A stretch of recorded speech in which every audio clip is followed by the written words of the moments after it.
سلام به همه، آرزو هستم. به بیکری کوچیک من خیلی خوش اومدین.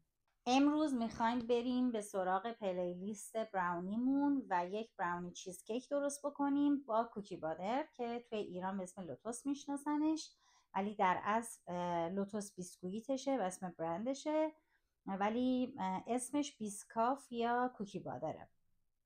امروز میخوایم با اون یه دونه براونی چیزکیک درست بکنیم. خیلی خوشمزه است، خیلی پرطرفداره و مطمئنم که دوستش دارین. میدونم که توی ایران هم هست، لوازم قنادی ها میفروشن، بنابراین مشکلی برای تهیهش هم نداریم. خیلی هم راحته. بیسش که همون براونیه که بهتون آموزشش رو دادم توی دوبی چاکلت، لینکش رو توی کپشن میذارم، اگر ندیدین ببینین درستش کنین.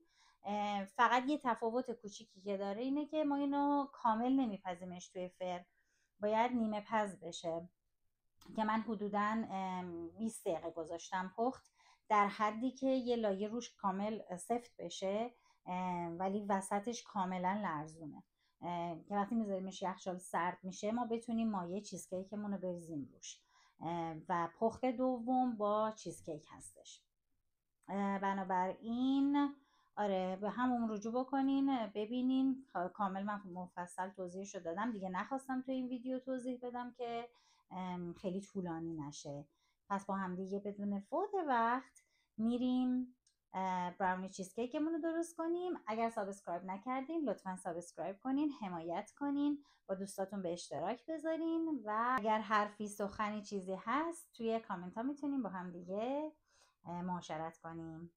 بیشتر از این انتظار نکشین و با هم دیگه میریم براونی چیزکیک کوکی بادر رو درست کنیم. خب اول از همه با پنیر خامه‌ای و شکر شروع میکنیم.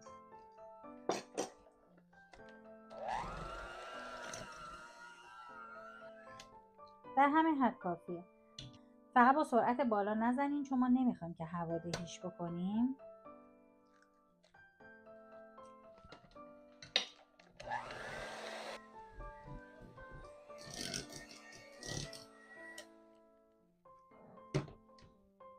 من یه دورگیری میکنم که مطمئن بشم همه پنیر خامه‌ایام مخلوط شدن. تخم مرغ بندی،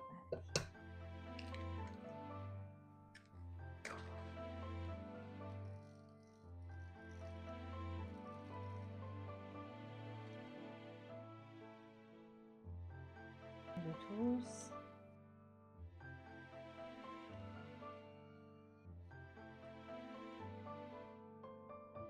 کمی ذوب شده،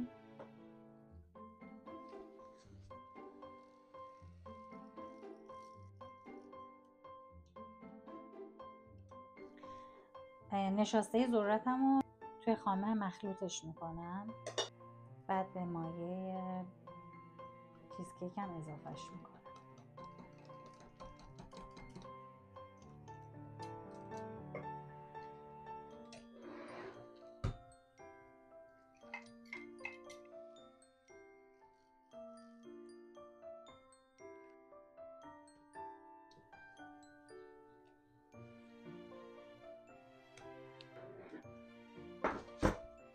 خب براونیمونو که از قبل پختیم، اما یه نکته‌ای که برای این رسیپی داره، چون دوباره باید برگرده توی فرن، باید کمتر از حد معمول بپزیدش، جوری باشه که شما یه لایه روش داشته باشین که وقتی این مایه رو میریزین روش فرو نره.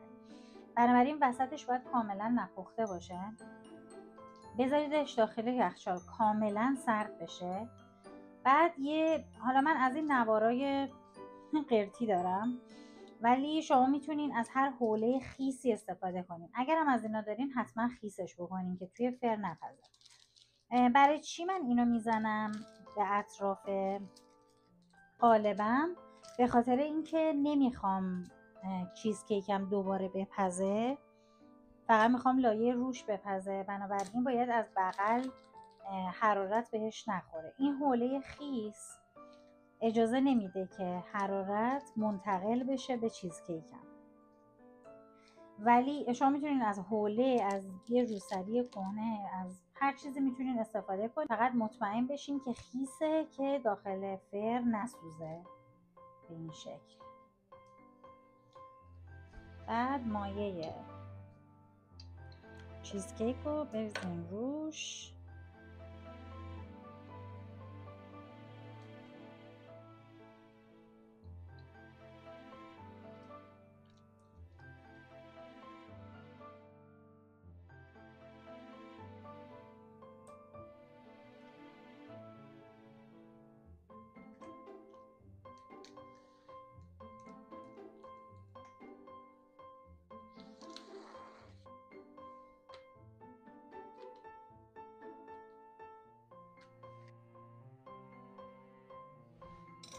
میتونین توی یه دونه سینی ظرفتون رو توی یه دونه سینی بذارین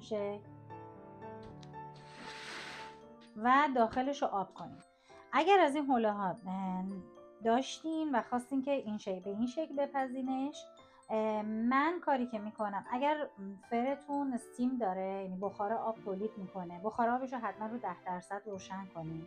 اگر نه یه سینی رو آب کنین بذارین داخل فر که اون بخاری که حاصل میشه از اون آب اجازه نمیده که روی چیزکیکتون خشک بشه.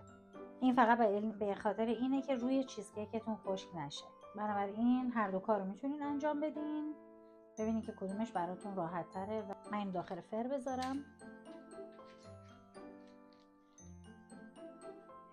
خب این بعد از نیم ساعت میبینین لرزونه، باید این شکلی باشه وقتی درش میارین.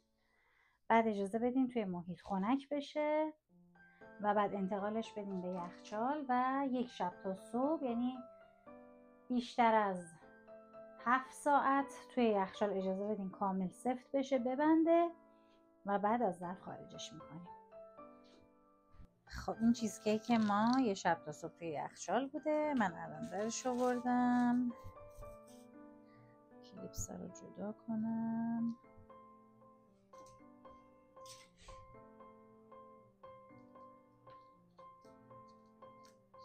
هم میتونین همین شکلی سروش بکنین یا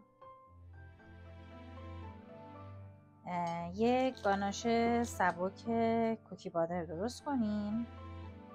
ترکیب خود کوکی بادر با خامه، یه مقدار گرمش کنین که اینجوری روون بشه، بعد بریزین روش.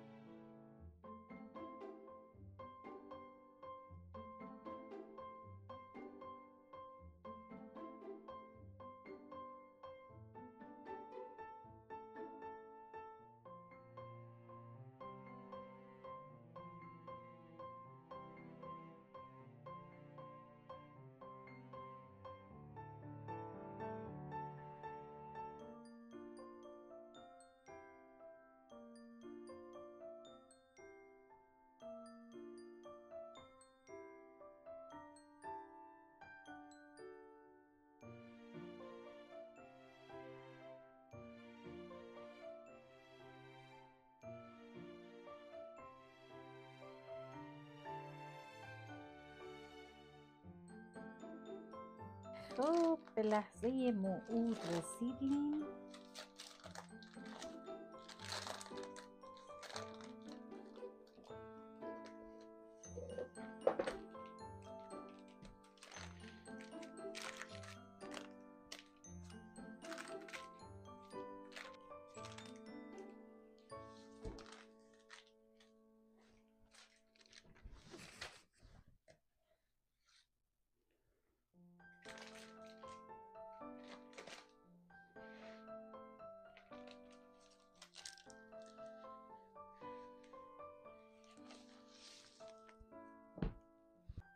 من چاقوم از قبل گذاشتم رو آب داغ که قشنگ گرم بشه که بتونم یه چیز خوشگل از توش در بیارم.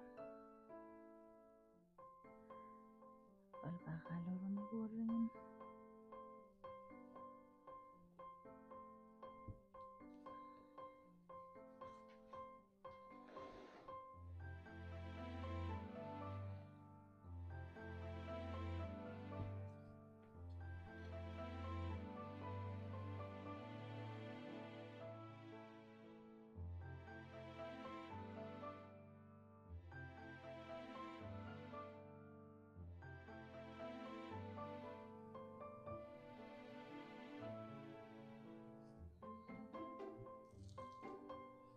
تقریبا برش های من 1 اینچی هن. اینم لایه هاشه، چرا خوشگله.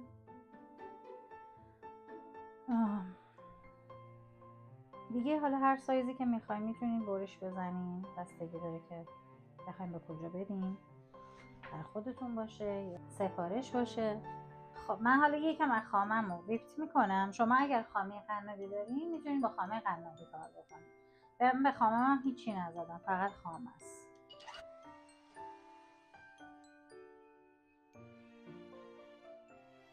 وقتی که فرم گرفت حالا بهش کوکی بادرم رو اضافه میکنم. چون کوکی بادر خیلی شیرینه من بهش پودر قند نزدم، ولی شما اگر مبتدی هستین و با این هیوی کریما نمیتونین کار بکنین یا تا حالا کار نکردین، من توصیه میکنم که بهش پودر قندم بزنین، چون پودر قند یکم کورنستارچ هم داره و باعث میشه که یکم این استیبل تر بشه. ولی اگه توی ایران از خام قنادی دارین استفاده میکنین چیزی لازم نیست بهش اضافه کنین. فقط اینو در نظر داشته باشین که خیلی شیرین میشه.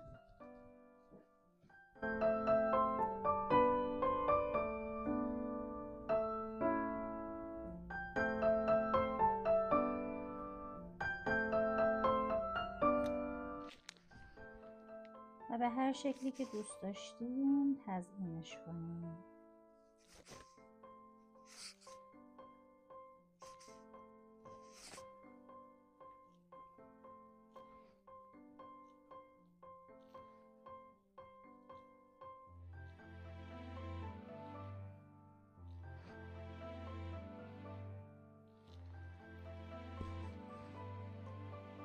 من یک تکه بیسکویت میذارم روش.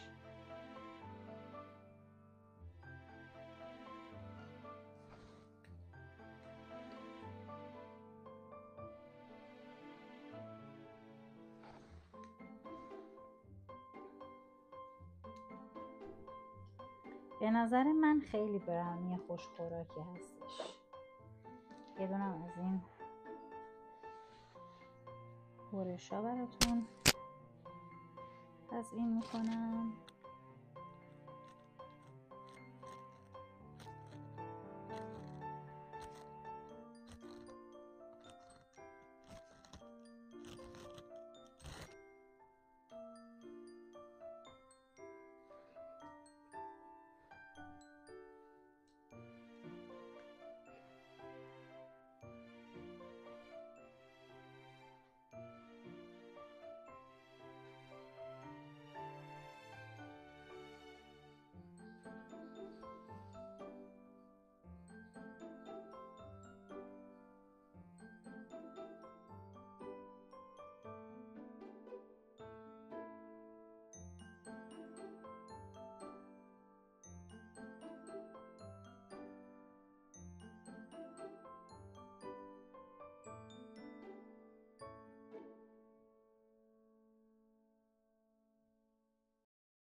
این هم نتیجه فعالیت امروزمون. به نظر من که خیلی چیز جذابی شد، هم از لحاظ رنگ هم از لحاظ لایه هایی که داریم میبینیم. به نظر من خیلی چیز جذابیه. بوش هم خیلی خوبه و اینکه به نظر منم راحت بود. حالا به نظر شما چی باشه؟ و این سایزی که من بریدم خیلی سایز شیکیه برای عروسی، مهمونی، پارتی، هرچی. برای اینکه بهش میگن بایت دیگه، چون میتونی بذاریش دهنه. ولی خب من که همشو نمیخورم.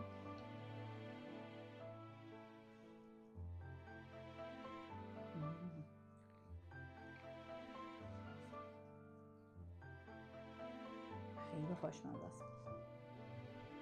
من خیلی طرفدار براونی نیستم، ولی اینجوری وقتی با چیزکیک ترکیب میشه اون نمکی، طعم نمکی طور چیزکیک به نظر من براونی رو خیلی قوی تر میکنه مزه‌شو. چیزی ندارم بگم دیگه، باید امتحان کنه خودتون. به نظر من چیز جذابیه برای هدیه دادن، برای فروش. خیلی هم فکر نمی‌کنم پرخرج باشه. دیدین دیگه، چیز خیلی گرونی توش نداره. همین دیگه. امیدوارم که دوستش داشته باشین، درست کنین، به من فیدبک بدین، منم ببینم کیف کنم و شما رو توی ویدیوی بعدی میبینم. روز و روزگار خوش.